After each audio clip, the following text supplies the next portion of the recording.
Mr. Hyperactive, Mr. Practical Joker, Nice Guy Gav, Hammy, Matt the Physio, and Horse. Just a few names that Gav's been known by throughout his career. He's always the life and soul of the dressing room. He always had a smile on his face, and he was a fun guy to be around.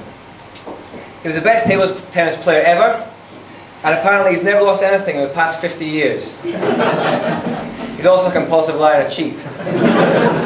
Just joking, Gav. Gav, like Dougie, had a very distinguished career for Yorkshire, Durham, Scotland, and of course England. Not bad for wee Ned from Broxburn. He was brilliant for Scotland in the '99 World Cup. He had a particularly brilliant innings against Pakistan in the opening game.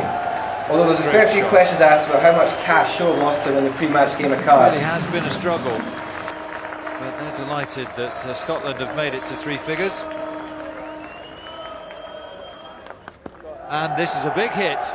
Gavin Hamilton has gone off the sack lane and has got hold of it all the way for 6. So a long boundary here from Gavin Hamilton. Well, he'll be pleased with that shot. Just a little salute to the cap.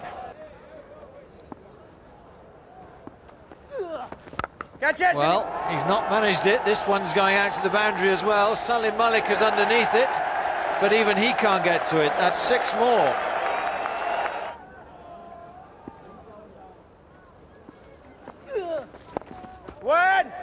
And his first one-day 50. In fact, Scotland's first one-day 50. They have only played 2 matches, it has to be said, but very nice innings from Gavin Hamilton. Came in at a very difficult time. Spent a while just acclimatising and has played some glorious shots. Great shot. Really does give it a clump, Gavin Hamilton, and it's this sort of all-round form that has brought him to the attention of the England selectors.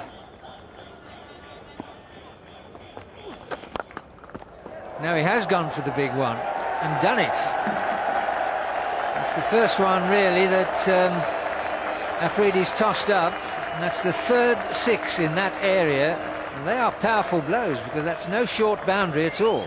He outscored every Englishman in that tournament, which really propelled him into the spotlight and pushed his career on further from there. He played many other memorable innings for Scotland, I think, throughout his career. He's a guy who stepped up to the big occasion. He scored a brilliant 100 in the I-Cup final in 2004, which was our first piece of major silverware, and it was typical of Gav to step up to the plate that day, score a brilliant 100 and really set up the win for us. His stats tell a lot about him. He scored a lot of runs, he took a lot of wickets, and of course he had a great strike rate, both on and off the pitch.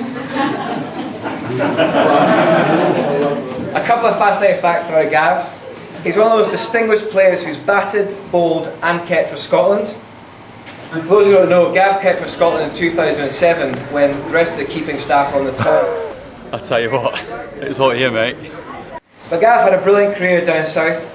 He played for Scotland over a period of 17 years, and he was really the backbone of our batting for a lot of that time, especially in the period leading up to his retirement. A tremendous player, and as evidenced by the way he went about his captaincy of the national side, a fiercely proud Scot. Ladies and gentlemen, Gavin Hamilton.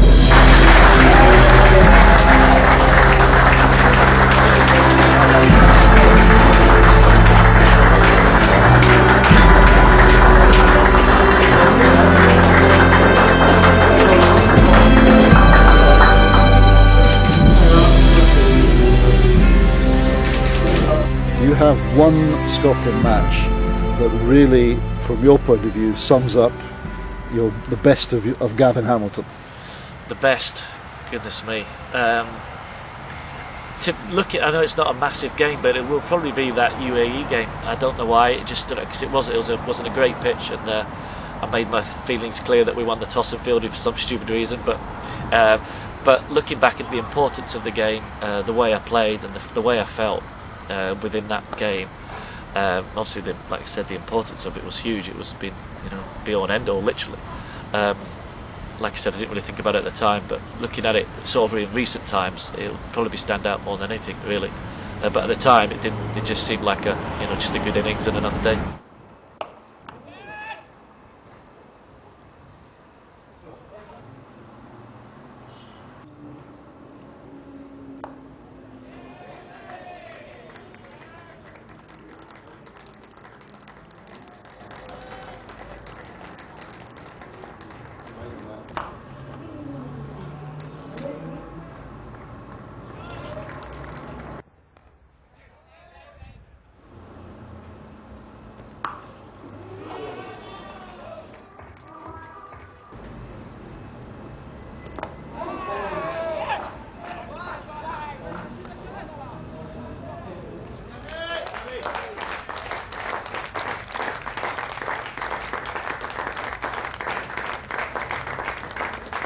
which has been your favourite ground to play on for Scotland? Well, that would be Sharjah, without a shadow of a doubt.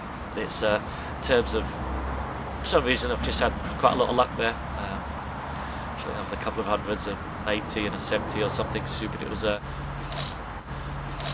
no, definitely Sharjah, but I love the Grange more than anything. Certainly over the last 2 or 3 years, the pitches have been absolutely superb, and it's pending there's no wind, it's a nice place to play. What's been your favourite opposition?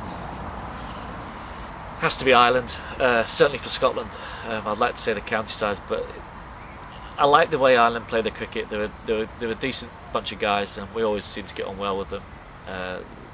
But they over the last 3 or 4 years have really taken associate cricket to another level. The intensity they play, and what epitomised it for me was when they played England in the 2020 World Cup, and watching it, they genuinely looked like an international side. And it was nice. It's nice to think that teams can actually get there and aspire to get there. And like I said, they didn't look out of place in the field with the ball at any stage. Now, you're playing your cricket these days down in the Bradford area, East Brierley, and you're going to continue playing for them, aren't you? Absolutely, yeah. Are you captain? No, I've done enough of that. That's me done now. Just play weekly now. And how long do you think you can keep going for? Well, I've got a theory. I'm going to play until my son's old enough to play a bit of senior cricket, and then he's 6 now, probably when he's 14, maybe 8 years. I'll see. I'll play it by ear. I mean, I still enjoy it. I love the club. We've got a fantastic team. Just aspire to start winning some stuff, and that would be nice. But like I said, I've always said I'll always keep playing until I feel I'm not good enough or I'm not doing myself any justice. That's when I'll probably bail out.